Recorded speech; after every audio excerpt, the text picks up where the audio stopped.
د سهار بادا من سوالنا ورشه مدینې ته یو سلامونه ورشه مدینې ته یو سلامونه د سهار بادا من سوالنا ورشه مدینې ته.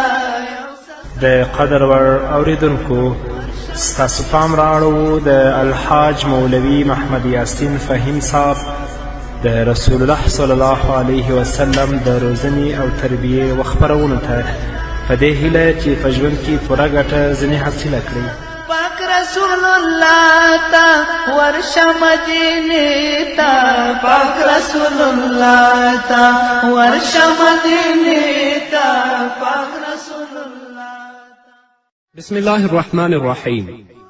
الحمد لله رب العالمين حمد الشاكرين، الصلاة والسلام على سيد الأنبياء والمرسلين سيدنا ونبينا وشفيعنا ومولانا محمد وعلى آله وأصحابه الطيبين الطاهرين. قدرمنو اوریدونکو د ژوند د لارې د خپرونې مینوالو، السلام علیکم ورحمة الله وبرکاته. ستاسو روغتیا او خوشحالي د پاک رب نه غواړم، په دې هیله چې د صحت او عافیت جامې په تن ولرئ او خوشحالي مو په برخه وي. دا دی زه محمد یاسین فهیم د ژوند د لارې د خپرونې په وړاندې کولو کې ستاسو په خدمت کې یم. زموږ د نن ورځې د خپرونې موضوع بیا هم د محمد رسول الله صلی الله علیه وسلم د روزنې طریقې. د رسول اکرم صلی الله علیه وسلم د روزنې د طریقو څخه یوه طریقه تشبیهات او تمثیلات ول. نبی کریم صلی الله علیه وسلم د وعظ او نصیحت پر وخت په ذهن کې په اغیزمنه توګه د خپلې خبرې د کینولو لپاره زیات وخت د څیزونو تشبیه وړاندې کوله او په مثالونو کې به داسې څیزونه راوړل چې خلک به عموما ورسره بلد او آشنا و تر څو چې خبره په ښه توګه په ډاګه شي. لکه حضرت ابو هریره رضی الله تعالی عنه د رسول اکرم صلی الله علیه وسلم نه روایت کوي، فرمایي عن رسول الله صلى الله عليه وسلم قال المؤمن مرأة المؤمن، رواه ابو داود. ابو هریره رضی الله تعالی عنه وایي چې رسول الله صلی الله علیه وسلم وفرمایل یو مؤمن یو مسلمان د بل مؤمن هنداره او آینه ده. دلته نبی کریم صلی الله علیه وسلم یو مؤمن د بل مؤمن سره په هنداره تشبیه کړی او د دې تشبیه په ذریعه یې د اوریدونکو په ذهنونو کې په اغیزمنه توګه دا خبره کینوله چې د یو مؤمن لپاره بل مؤمن د هندارې په شان وي. هنداره یوازې هغه وخت د یو چا عیب څرګندوي چې کله هغه د هندارې په وړاندې ودرېږي. که سړی هندارې ته مخامخ نه وي نو په هنداره کې هیڅ هم په نظر نه راځي. همدغه راز یو مؤمن د بل مؤمن خامی او کمی د هغه په وړاندې د هغه په مخ کې وایي، نه د هغه پس شه. هنداره یوازې دومره خامی او کمی ښیي څومره چې د یو سړي په څیره او مخ کې وي، هغه د ذرې هومره هم پکې کمی او زیاتی نه کوي. همدغه شان قدرمنو اوریدونکو، مؤمن هم که خپل ورور د کومې خامی او کمی لور ته متوجه کوي نو هغه دغه کس ته خامی پرته له کوم کمی او زیاتی بیانوي. که کتونکی په هنداره کې د خپلې څیرې داغ او خاپونه ویني نو د هغو په کتو سره هندارې ته بد رد نه وایي، بلکې د خپلو داغونو او خاپونو غم کوي او هنداره په احتیاط سره اخلي او ږدي تر څو څه وخت وروسته بیا وګوري او دا معلومه کړي چې دا داغونه او خاپونه شته او که ختم شوي دي. همدغه شان که د یو مؤمن په مخ کې د هغه ورور د هغه کومه خامي څرګندوي نو هغه نه خفه کیږي او هغه ته بدې ردې نه وایي، بلکې د هغه د مننې په ادا کولو سره ورته وایي که چیرې په راتلونکي کې هم کومه داسې خامي او غلطي وي نو د هغې نه مې هم خبر کړه، ما ته وایه. یو مؤمن د بل مؤمن هنداره ده. د دې تشبیه څخه دې ته هم اشاره ده چې د یو مسلمان خوشحالي یا غم باید د بل مسلمان په څیره کې وکتل شي. که د یو مسلمان ورور په څیره د غم او خواشیني آثار او نښې وي نو بل ورور هم باید په دې غم کې ورسره شریک شي، یعنی له هغه سره دا غم شریک کړي. او که یو مسلمان ورور په څیره د خوشحالي او خوښي نښې وي نو د بل مسلمان ورور څیره هم باید د خوښي او خوشحالي څخه وځلیږي. نبی کریم صلی الله علیه وسلم د دې لنډې او مختصرې تشبیه په وسیله اوریدونکی څومره ښه پوه او د مسلمانانو خپلمنځي اړیکې په څومره ښه بڼه واضح کړي، صرف په دومره لنډه جمله کې چې المؤمن مرأة المؤمن. نو نبی کریم صلی الله علیه وسلم د روزنې د طریقو څخه یوه طریقه دا وه چې هغه به په خپلو خبرو کې تشبیهات او تمثیلات بیانول تر څو چې د دې خبره د اوریدونکي په سینه کې او په ذهن کې په سمه توګه کینی او هغه د دې د خبرې نه اغیزمن شي. همدارنګه رسول اکرم صلی الله علیه وسلم فرمایي، راوی د حدیث حضرت انس بن مالک رضی الله تعالی عنه دی، فرمایی ان ابا موسی الاشعری قال رسول الله صلی الله علیه وسلم مثل المؤمن الذي يقرأ القرآن مثل الأطرجة طعمها طيب وريحها طيب، ومثل المؤمن الذي لا يقرأ القرآن كمثل التمرة طعمها طيب ولا ريح لها، ومثل المنافق الذي يقرأ القرآن كمثل الريحانة ريحها طيب وطعمها مر، ومثل المنافق الذي لا يقرأ القرآن كمثل الحنظلة طعمها مر ولا ريح لها. رواه النسائي. انس بن مالک رضی الله تعالی عنه وایي چې ابو موسی اشعری رضی الله عنه ویل چې رسول اکرم صلی الله علیه وسلم وفرمایل د هغه مؤمن مثال چې قرآن تلاوت کوي د ترنج په څیر دی چې بوی هم ښکلی او خوند هم. هغه مؤمن چې قرآن لولي د هغه مثال د ترنج په څیر دی چې ښایسته بوی هم لري، ښایسته خوند هم لري. او د هغه مؤمن مثال چې قرآن نه لولي د خرما په شان دی چې د هغه خوند ښایسته خو اما اصلا بوی نه لري. د هغه فاجر مثال، د هغه منافق مثال چې قرآن لولي د ریحان د ګل په شان دی، د کوم چې بوی ښه خو خوند یې تریخ وي. او د هغه فاجر او منافق مثال چې قرآن نه لولي د مړغوني په شان دی، د کوم چې خوند یې تریخ او بوی هم پکې نه وي. رسول الله صلی الله علیه وسلم د مؤمن او فاجر او د هغوی د قرآن ویلو او نه ویلو د عمل اغیزې د محسوسو څیزونو او شیانو په تشبیه کولو سره نه یوازې دا چې د پوهې او فهم وړ ګرځولی بلکې اغیز ښیندونکي هم ثابت کړي. همدارنګه د بدو خبرو مجلس او صحبت څخه د ډډې کولو لپاره یې څومره اغیزمنه بیلګه وړاندې کړې ده. رسول الله صلی الله علیه وسلم فرمایي هغه انسان چې د نیکو اشخاصو سره کینی د هغه مجلس د هغو کسانو سره وي چې هغه د الله نه ویریږي، د هغه په شان دی چې هغه عطار سره ناست وي. که د عطار نه عطر وانخیستل خو د عطرو بوی خو ورته رسیږي. او هغه کس چې هغه د فاجرو د بدبختو سره کینی د هغه مثال داسې دی لکه چې هغه د آهنګر سره ناست وي. که جامې یې ونه سوځي اول خو به جامې سوځي چې د آهنګر د بټۍ په خوا کې ناست وي. که جامې ونه سوځي نو هغه بد لوګی او بد دود خو به د دې پوزې او دماغ ته رسیږي. همدارنګه قدرمنو اوریدونکو کم شخص د بدو او غلطو خلکو سره ناسته ولاړه او مجلس کوي نو د هغه د غلطو افکارو، نظریاتو او بدو عادتونو اغیزه به په ژوند ضرور پریوزي. که هغه دا اغیز په شعوري توګه قبول نه کړي نو دا شیان به په هغه په غیر شعوري توګه اغیز وکړي. د احادیثو په کتابونو کې داسې ډیر حدیثونه شته دی په کوم کې چې رسول الله صلی الله علیه وسلم د تشبیه او تمثیل په ذریعه خپلې خبرې داسې واضح کړي چې د اوریدونکي په ذهن کې په هر اړخیزه او بشپړه توګه ځای په ځای شوي دي. رسول اکرم صلی الله علیه وسلم فرمایي د مسلمانانو مثال د مینې، محبت او رحم کولو په لړ کې د یو جسم او بدن په څیر دی. که د جسم کومه برخه ناروغه او په درد وي نو ټول بدن او جسم ورسره په درد او تکلیف کې شریک وي. په دې حدیث کې رسول الله صلی الله علیه وسلم د مسلمانانو خپلمنځي تعلق او اړیکې او محبت د یو مثال په ذریعه واضح کړي چې مسلمانه ټولنه او معاشره د واحد او یو جسم په شان ده. که د بدن په یو غړي هم تکلیف او درد وي نو ټول جسم ورسره په تکلیف او درد کې شریک وي. که د پښې هغه وړوکې ګوته هم په درد وي نو سترګې ترې نشي پټېدلی او نشي ویده کیدلی. زړه او دماغ په آرامه او قراره نه وي، ژبه بنده کیږي او څیره د درد او تکلیف د نښو او آثارو عکاسي او ترجماني کوي. همدغه شان که یو مسلمان هم په کوم تکلیف او مصیبت کې راګیر یا اخته کیږي نو د ټولو مسلمانانو دا مسئولیت دی چې د هغه د تکلیف او ستونزه خپله ستونزه او تکلیف وګڼي. د یو مسلمان خوښي او خوشحالي د ټولو مسلمانانو خوشحالي ده او د یو مسلمان غم د ټولو مسلمانانو غم دی. خو کاش چې مسلمانان په دې حقیقت پوهېدلی او په دې باندې عمل کولی. بلکې ځینې داسې بدبخته کسان شته دی چې د نورو مسلمانانو په کورونو کې غم ورګډوي، دا نه چې د غم هغو سره غم شریکي وکړي.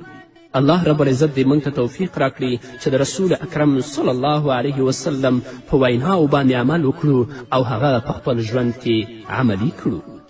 د رسول اکرم صلی الله علیه وسلم د روزنې د طریقو څخه یوه طریقه دا وه چې هغه به خپلو اوریدونکو او خپلو مخاطبینو ته کیسې او پیښې بیانولې.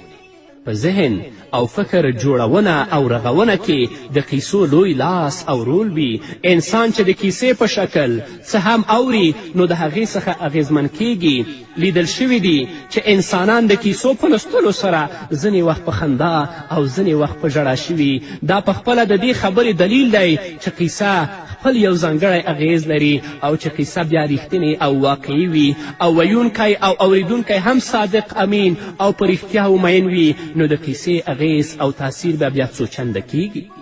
ځکه نو نبی کریم صلی الله علیه وسلم د قیصو او پیښو په ذریعه ډېرې خبرې د اوریدونکو په ذهنونو کې کینولې. نبی کریم صلی الله علیه وسلم یوازې د تفریح او طبع جوړولو لپاره کیسې نه کولې، بلکې د ځینې مهمو مسئلو او اړخونو په ذهن کې په ښه توګه د کینولو لپاره یې ترې ګټه اخیستله. خو کله چې همدغه نظر او فکر د یوې پیښې په توګه وړاندې کیږي نو انسان هغه د عمل وړ ویني. نو ځکه رسول الله صلی الله علیه وسلم هم د قیصو او واقعو په بیانولو سره د عمل روح او ولوله را بیداروله. د احادیثو په کتابونو کې بېشمېره داسې پیښې او واقعې موندل کیږي د کومو په ذریعه چې رسول الله صلی الله علیه وسلم مړې او سړې ولولې راویښې کړي دي. دا به واورو خو د یوې دمې نه وروسته. نبی سردارا تا باندې چې ګرانو ډېر د مور او پلارا تا باندې چې ګرانو ډېر د مور او پلارا تا باندې چې ګرانو ډېر د مور او پلارا خوري روژې په چار نه کوي منځونه خوري روژې په چار نه کوي منځونه ورشه مدینې ته یوسه سلامونه. قدرمنو اوریدونکو بیا هم زموږ سلامونه او نیکې هیلې ومنئ. حضرت عبدالله ابن عمر رضی الله تعالی عنه د رسول الله صلی الله علیه وسلم نه روایت کوي. دا حدیث په بخاري کې موجود دی، لوی حدیث دی چې رسول اکرم صلی الله علیه وسلم وفرمیل ستاسې څخه مخکې 3 کسان په یو سفر روان شول. د شپې تیرولو لپاره هغوی په یو غار کې پناه واخیسته. کله چې هغوی غار ته داخل شول د غره له پورته څخه یوه غټه ډبره او تیږه راوغړېدله او د دروازې مخې ته راوغورځېده، د کومې له امله چې دروازه بنده شوه. هغوی د خواشیني په حالت کې د ډیر غور او فکر څخه وروسته وویل چې باید د خپلو نیکو اعمالو په وسیله د خپل ځان لپاره د نجات او ژغورنې دعا وکړو، ځکه چې زموږ د ژغورنې همدغه یوه لار ده، بله لار نشته. د هغوی څخه یو ویل ای ربه زما مور او پلار ډیر زاړه او کمزوري وو او دا زما عادت و چې ما د خپلو اوزو یعنې د چیلیو شیدې د هغوی څخه مخکې هیڅ چاته نه ورکولې، نه خپلو اولادونو ته او نه هم خپل غلام او وینځې ته. یوه ورځ چې ما خپلې اوزې د سرولو لپاره بوتلې نو د وښو او شینکیو په لټه کې ډیر لرې ولاړم، د کوم له امله چې په ستنېدو کې راباندې ناوخته شوه. چې کله کور ته را ورسېدم نو مور او پلار مې ویده شوي وه، شیدې مې ولوشلې، خو دا راته ښه ښکاره نه شوه چې د مور او پلار څخه مخکې چاته ورکړم. له همدې کبله پیاله په لاس هملته ودرېدم تر څو چې هغوی راویښ شي او شیدې ورکړم. په داسې حال کې چې ماشومان مې په پښو کې د ولږې څخه رغېدل او ژړل یې، خو ما دا هوډ کړی و چې د هغوی د ویښېدو څخه مخکې به هیڅ چاته هم شیدې نه ورکوم. ما د هغوی د ویښېدو پورې انتظار وکړه. کله چې هغوی راویښ شول نو شیدې مې هغوی ته ورکړې. نو ای ربه که ما دا کار یوازې ستا رضا دپاره کړی وي نو د دې تیږې او ډبرې له امله چې کوم مصیبت پر موږ راغلی هغه زموږ لرې کړې. له دې وروسته د غار د خولې څخه تیږه لږ هغه خوا شوه، خو بیا هم هغوی نشو وتلی. دویم کس دعا وکړه الله زما یوه د تره لور وه چې ما هغې سره ډیره مینه درلوده خو کله چې ما د هغه نه د بد اخلاقي غوښتنه کوله هغې زما نه انکار کوه. یو ځل هغوی د وچکالي ښکار شول نو هغوی د سوال کولو لپاره ما ته راغلل. ما په دې شرط هغوی ته 120 دیناره ورکړ چې هغوی به زما شهواني غوښتنه او خواهش پوره کوي، خو هغوی زما دې شرط ته غاړه کیښودله. خو په آخر کې هغوی ما ته وویلې چې زه په هر څه قادر وم چې د الله څخه وویرېږه. نو زه د الله رب العزت نه وویرېدلم، له هغې نه جدا شوم، په داسې حال کې چې هغه په ما ډیره ګرانه او زه په هغې په بشپړه توګه برلاسی او قادر وم. ای الله، که دا کار ما یوازې ستا رضا لپاره کړی وي نو موږ چې په کوم مصیبت کې اخته یو د دې څخه نجات راکړه. نو تیږه لږ نوره هم وخوځېده خو یې نشو کولی چې دوی بهر ته راووځي. په دې کس کې دریم خپله دعا پیل کړه، ویلې ای الله، یو ځل ما څه مزدوران په اجورت او مزدوري نیولي وه. کله چې کار ختم شه نو ما هغوی ته د هغوی مزد او مزدوري ورکړه. البته یو مزدور پرته د مزدوري اخیستلو څخه ولاړه. ما د هغه اجورت او مزدوري په کاروبار ولګوله. کاروبار ډیر ګټور ثابت شو او دا معمولي مزدوري ډیرېده او په ډیره ستره سرمایه بدله شوه. له څه مودې وروسته هغه ما ته راغی او هغه زما څخه خپله مزدوري او اجوره وغوښتله. ما هغه ته ویل دا کومې وزې او چیلۍ او غواګانې او غلامان چې ته وینې دا ټوله ستا مزدوري ده. زه دا هر څه ستا دي او در سره یې یوسه. د هغه یقین او باور رانغی او فکر یې وکړه چې زه دې سره ټوقې کوم. ځکه نو هغه وویل چې زما سره ټوقې مه کوه، ما ته یوازې زما مزدوري راکړه. زه دا وخت سخت اړ او حاجتمند یم. ما هغه ته ویل چې زه ستا سره ټوقې نه کوم. هغه ټول مال له ځان سره واخیست او هیڅ یې هم پرې نه ښودل. ای الله، که ما دا کار ستا له رضا لپاره کړی وي نو له دې مصیبت څخه مو وژغوره. همدا و چې هغه تیږه نوره هم اخوا شوه او د غار خوله خلاصه شوه او دا 3 وړه مسافر ترې بهر راووتل. تاسو ګورئ چې د نیک اعمال رسول اکرم صلی الله علیه وسلم د صحابه کرامو په ذهنونو کې د قصې په بیانولو سره څنګه کینوي. نو دا د رسول اکرم صلی الله علیه وسلم د روزنې د طریقو څخه یوه طریقه وه چې هغه به په خپلو روزنیزو ویناوو کې قصې او واقعات بیانول. همدارنګه بل حدیث امام مسلم رحمه الله روایت کړی. هغه فرمایي چې رسول اکرم صلی الله علیه وسلم وفرمیل چې په بني اسرائیلو کې 3 کسان وه. په هغوی کې یو د برګي په مرض اخته و، یعنی پیس و، بل یې گنجی و یعنی کل و په سر کې ایښتنه ول، او دریم یې ړوند و. الله رب العزت یو ځل د هغوی امتحانول او معلومول غوښتل. د دې لپاره هغه یوه پرښته د انسان په بڼه راولېږله. هغه پرښته تر ټولو لومړی هغه برګي ته ورغله او له هغه څه یې پوښتنه وکړه، ستا څه شی ډیر خوښ دی؟ برګي ورته ویل، زما هیله او غوښتنه دا ده چې زما برګي مرض ښه شي، د کوم له امله چې خلک زما څخه کرکه کوي او د هغې پر ځای ماته ښایسته او ښکلی پوستکی را په برخه شي. پرښتې د هغه په بدن یو ځل لاس را وکاږه او د هغه مرض ښه شه، یعنی ښایسته رنګ او ښکلې څیره الله ورکړه. او بیا هغې پرښتې پوښتنه وکړه، ستا کوم مال ډیر زیات خوښ دی؟ هغه ځواب ورکړه، زما اوښان ډیر خوښ دي. نو هغې پرښتې هغه ته یوه د 10 میاشتو بلار به اوښه ورکړه او ویل الله رب العزت دې ستا په مال کې برکت واچوي. د دې نه وروسته بیا هغه پرښته هغه کس ته راغله چې د هغه په سر باندې ویښتنه ول او له هغه څه هم هماغه پوښتنه وکړه کومه چې د برګي څخه کړې وه. هغه گنجي یا د هغه چا چې په سر کې ایښتنه ول ورته ویل چې زما تر ټولو غټ خواهش او غوښتنه دا ده چې زما سر ویښتنه لري، چې زما په سر کې ښایسته ویښتان راشي، چې خلک د نفرت په ځای زما سره مینه وکړي.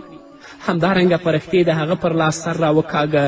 د هغه په سر کې چې ویښته نه ول، الله رب العزت هماغه وخت د هغه په سر باندې ښایسته ویښتان راشنه کړل. له هغې وروسته پرښتې ته یې پوښتنه وکړه، ستا کوم مال تر ټولو ډیر خوښ دی؟ هغه ځواب ورکړه، زما غوا. نو ځکه پرښتې هغه ته یوه بلار به غوا ورکړه او د خیر او برکت دعا یې ورته وکړه او لاړه. تر ټولو آخر ړانده ته راغله او له هغې هماغه پوښتنه وکړه کومه چې د برګي او د هغه کل نه کړې وه.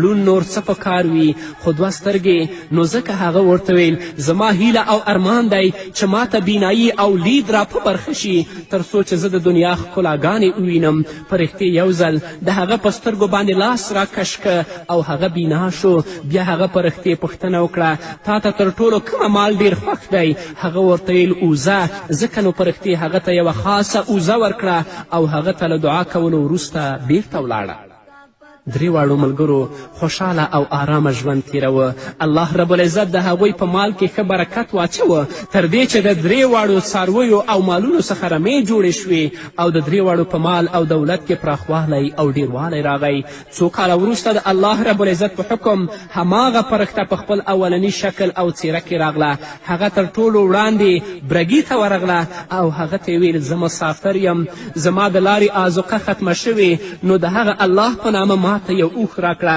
چا چې تا ته دا ښکلی رنګ ښایسته څیره او بې کچې دولت درکړی تر څو زه خپل ځان د خپل ځایه پورې ورسوم خو هغه مسافر ورټه او ورته ویل دا هر څه خو ما ته په میراث کې پاتې دي زما د خپلو لاسونو او مټو لاسته راوړنه او پیداګیري ده په رښتې ویل آیا ته برګی او بدرنګه نه وې چې خلکو به له تا نه نفرت کوه آیا ته غریب او بېوزله نه وې او الله رب العزت په خپلو نعمتونو ونازولې که چیرې ته دروغجن یې نو الله رب العزت دې هماغه مخکیني حالت ته وګرځوه هماغه و چې الله رب العزت هغه بیرته هماغسې که څنګه چې مخکې و د دې نه وروسته فرښته هغه چا ته ورغله چې د هغه په سر ویښته نه وه او هغه ته هم هماغه ویل چې برګي ته ویلي وه هغه کل هماغسې ځواب ورکړه څنګه چې برګي ځواب ورکړی و نو په نتیجه کې الله رب العزت د هغه څخه هم خپل نعمتونه بیرته واخیستل او بیرته یې خپل مخکیني حالت ته وګرځوه بیا هغه پرښته ړوند ته ورغله او د هغه څخه یې هماغه شان په غوښتنه وکړه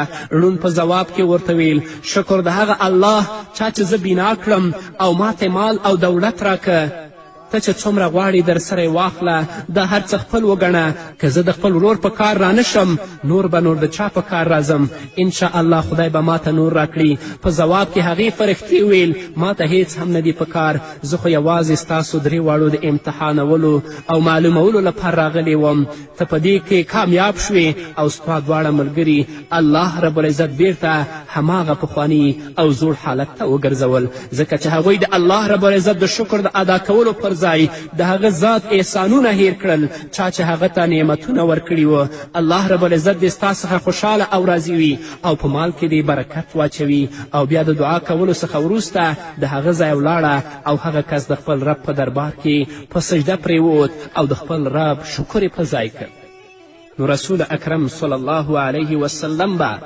په خپلو روزنیزو طریقو کې ځینې وخت واقعات بیانول ځینې وختونه به قصې بیانولې تر څو چې اورېدونکي ته هغه ډیر جالب ښکاره شي نو له همدې کبله باید د اړتیا پر وخت د ښو پیښو او واقعاتو او اغیزناکو کیسو څخه په بشپړه توګه ګټه پورته شي په ځانګړې توګه د ماشومانو او کم عمره زده کوونکي د پوهنې او روزنې په لړ کې د کیسو څخه ډیره ګټه او مرسته اخیستل کیدی شي او د اخلاقي ارزښتونو اهمیت او ارزښت پرې روښانه کیدی شي نو دا د رسول اکرم صلی الله علیه وسلم د روزنیزو طریقو څخه یوه طریقه وه که دا په ژوند کې عملي کړو انشاءالله چې زموږ خبرې او زموږ روزنې به هم اغیزمنې ثابتې شي که چا د الله رب العزت په نعمتونو باندې شکر ادا که الله به ورته زیات کړي او چا چې د الله رب العزت د نعمتونو کفران وکه الله به خپل نعمت ترې واخلي لکه څنګه چې الله فرمایي لئن شکرتم لازیدنکم ولئن کفرتم ان عذابي لشدید نو قدرمن اورېدونکو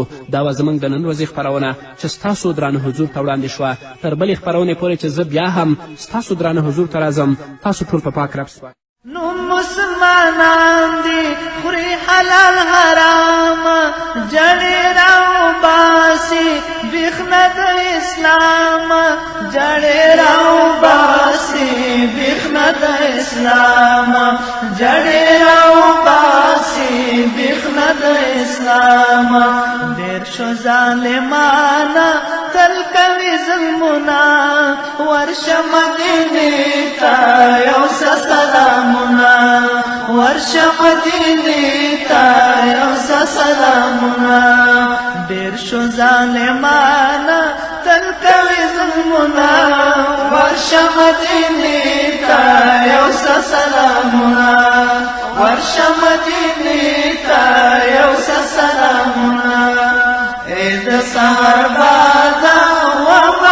سوالنا ورشه مدینې ته یو څه سلامونه ورشه مدینې ته یو څه سلامونه ورشه مدینې